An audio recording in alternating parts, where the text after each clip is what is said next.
کائنات کو اللہ تعالیٰ نے انسان کے لیے بنایا ہے، اس طرح تو سب کچھ انسان کا خادم ہے، نہ کہ معبود۔ دنیا میں کوئی خزانہ سانپ کے بغیر، کوئی پھول کانٹے کے بغیر، اور کوئی خوشی غم کے بغیر نہیں ہے۔ اگر تو بیکار پتھر ہے تو صاحب علم کے پاس بیٹھ، گوہر بن جائے گا۔ جسم کی پرورش روح کرتی ہے، بغیر روح کے جسم اس قدر ذلیل ہوتا ہے کہ اسے مٹی میں دفن کر دیا جاتا ہے۔ درویشوں کے علاوہ دنیا کے باقی لوگ بچوں کی مانند ہیں جو دنیا کے کھیل میں مگن ہیں۔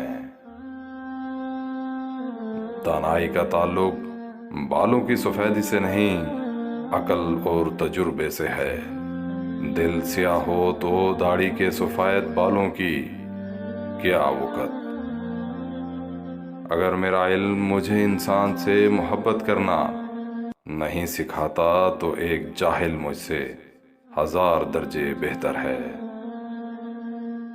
اپنے دل میں مٹھاس ڈھونڈو، پھر آپ کو ہر دل میں مٹھاس ملے گی۔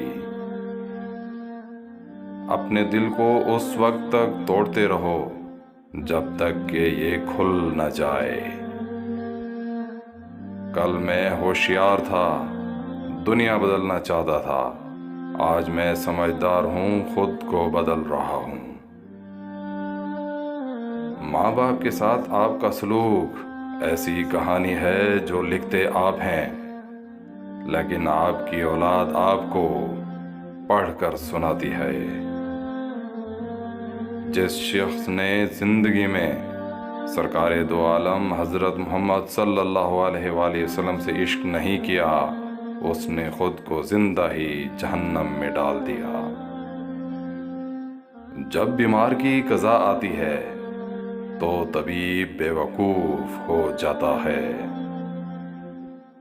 تمہاری روح کے لیے اس سے بڑھ کر کوئی مرض نہیں کہ تم خود کو کامل سمجھنے لگو۔ ایسی عورت سے کبھی شادی مت کرنا جو پہلے سے شادی شدہ ہو۔